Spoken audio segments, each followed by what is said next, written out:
안녕하세요 여러분, 셀프빙 TV입니다. 반갑습니다. 환영합니다. 구독과 좋아요, 알람 설정은 좋은 영상 제작에 큰 힘이 됩니다.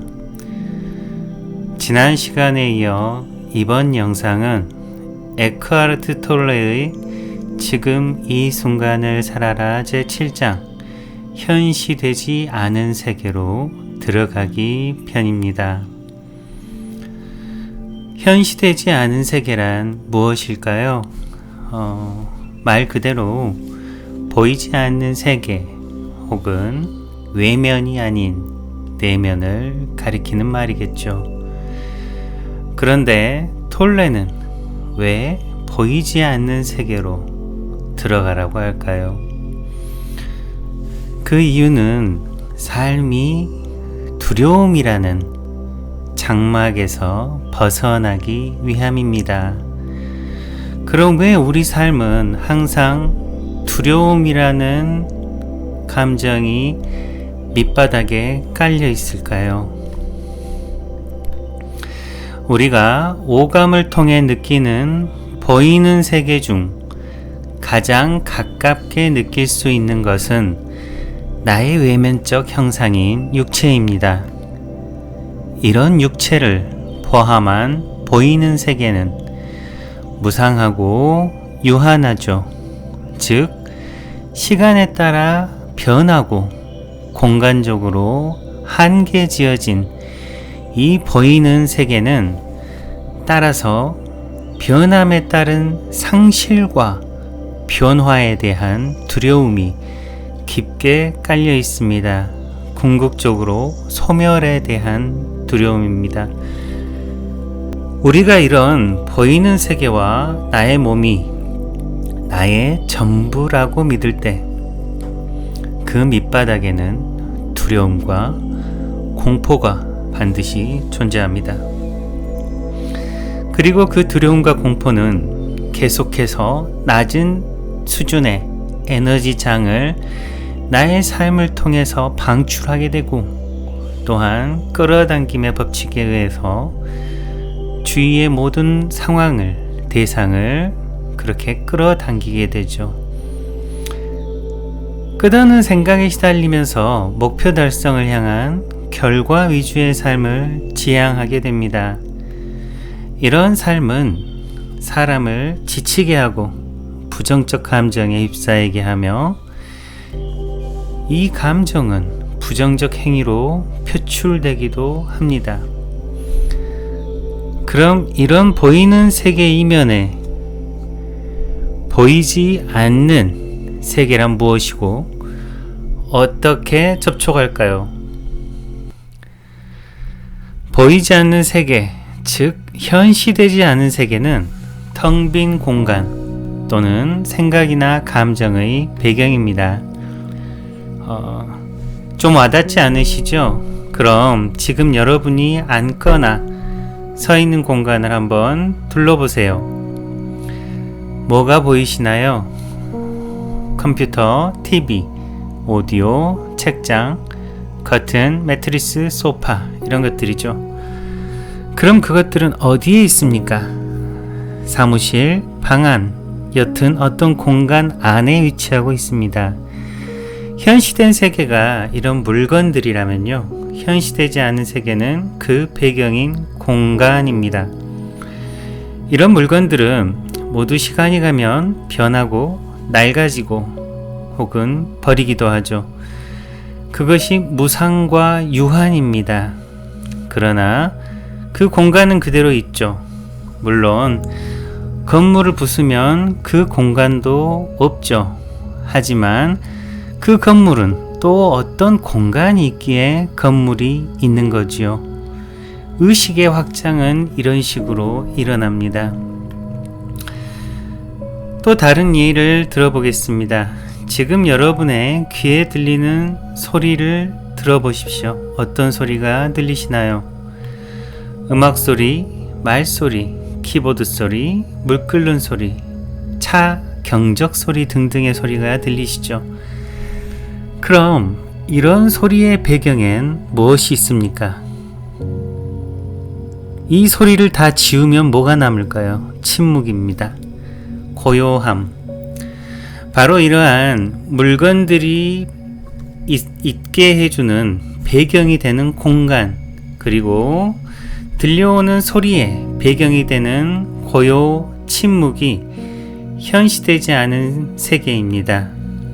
바로 그 세계가 눈에 보이는 현시된 세계의 근원입니다. 모태라고 할 수 있죠. 또는 지금 드러나 있는 내 형상을 그런 물건이라고 생각하면 그 뒤에 있는 의식이 바로 이런 참 나이고 배경입니다. 우리는 태어나서 이 세상을 살아가면서 보이는 것들에 집중하도록 배웠고, 그것들을 확장하는 것이 삶이며 확장되는 양이 성공을 판가름한다고 믿죠. 판가름한다고 믿죠. 이러한 신념에 너무 익숙해서 그 배경을 잊게 된 겁니다.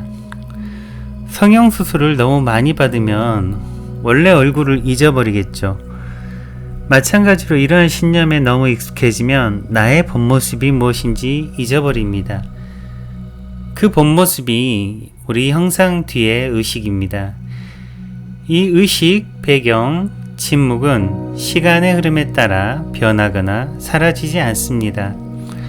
그래서 상실에 대한 두려움이 존재할 수가 없겠죠. 바로 이 상태가 내적 평온의 상태, 현시되지 않은 세계의 상태입니다. 그럼 이러한 현시되지 않은 세계는 어떻게 경험할 수 있을까요?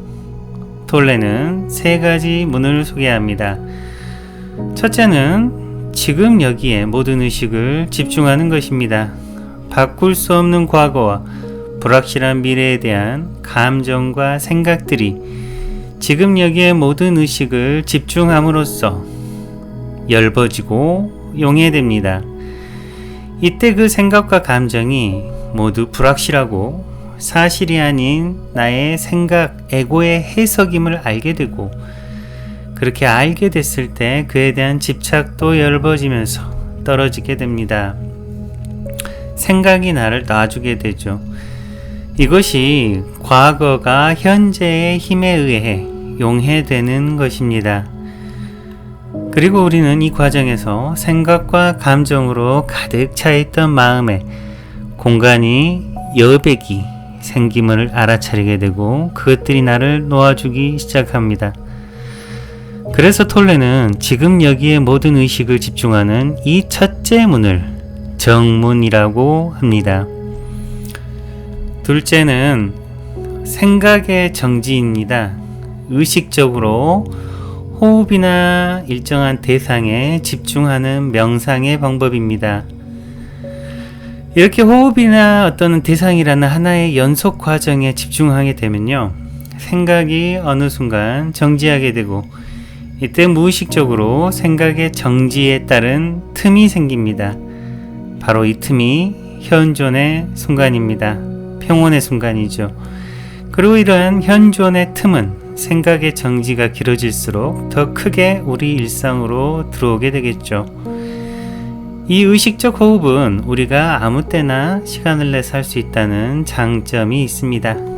셋째는 있는 그대로의 상태를 저항하지 않고 받아들이는 내맡김입니다. 내맡김이란 내면의 저항, 즉 좋아해서 집착하고 싫어해서 피하려는 마음을 포기하는 것입니다. 이런 저항은 대상에 대한 생각과 감정과의 동일화를 강하게 만들고요. 그렇게 하면 할수록 그 대상과의 분리감이 강해집니다. 그리고 이 저항이 강해질수록 내면의 문은 닫혀지죠. 반대로 내맡김, 즉 받아들임의 상태에서는 동일화가 약해지면서 저항이 멈추고 내면의 문이 열리기 시작합니다. 여백이 생기는 것이죠. 정리해서 말씀드릴게요. 우리는 마음의 평온을 유지하고자 이런 영상도 보고 종교도 갖고 사람도 만납니다. 하지만 자칫 잘못하면 모든 방법들이 나의 생각과의 동일화를 강화하고 집착과 혐오 그리고 두려움과 공포를 키워가기도 합니다. 우리의 에고는 굉장히 자기애적이며 교활합니다. 나의 오감을 통한 인지되는 모든 대상은 에고의 자신의 합리화에 이용됩니다. 이런 합리화는 매우 방어적이고요. 또한 공격적이어서 균형이나 평화와 거리가 멉니다. 왜냐하면 이 합리화라는 과정 자체가 대상과의 어떤 다른 점을, 그래서 분리감을 계속 강화해 나가는 거거든요. 그래서 균형이나 평화와 거리가 먼 거예요. 이런 불편함 때문에 우리는 내면에 있는 무한하고 변하지 않는 참나를 발견하고자 하는 것이며, 그 과정을 통해 변치 않고 상실의 두려움도 없는 평온을 찾고자 합니다. 이러한 내면의 나, 참나, 현시되지 않은 세계를 발견하는 방법으로 지금 여기에 모든 의식을 집중해서 심리적 시간에서 벗어나는 방법, 호흡이나 대상에 집중해서 생각의 정지를 유도하는 방법, 마지막으로 있는 그대로의 세계에 대한 저항을 포기하고 내맡기는 방법을 소개해 드렸습니다. 어떤 방법이든 생각, 감정과의 동일화를 벗어나 평온을 찾는다는 공통점이 있죠. 잘 살펴보십시오. 내가 어떤 생각을 나라고 확고히 믿고 있는지, 아니면 믿고 싶은 누군가 혹은 생각을 찾아서 현재 공부하고 있는지. 다시 말씀드리지만 에고는 매우 교활합니다. 동일화할, 나와 함께 내가 동일화시킬 어떤 대상이나 생각을 보게 되면 먹이를 발견한 표범처럼 잽싸고 소모적입니다. 만약 여러분이 어느 순간 내가 생각과 이렇게 동일화되어 있구나 라는 것을 알아차리신다면 그 순간 여러분은 현존의 틈을 경험하시는 겁니다. 그것은 매우 낯설 수도 있고요. 또 익숙한 걸 떠난다는 생각에 다시 그냥 원래대로 돌아가고 싶은 생각이 강합니다. 그게 이제 에고의 습성이죠. 하지만 여러분은 현시되지 않은 세계의 문을 열고 계신 겁니다. 몇 번의 요약과 정리, 다시 개인적 사유를 거치지만 역시 조금은 어려우실 수 있습니다. 이때 필요한 게 용기라고 생각합니다. 또는 도달할 수 있다는 믿음이죠. 늘 여러분의 삶의 평온이 함께 하시길 기원합니다. 시청해 주셔서 감사드리고요. 다음 시간에 8장으로 뵙겠습니다. 감사합니다.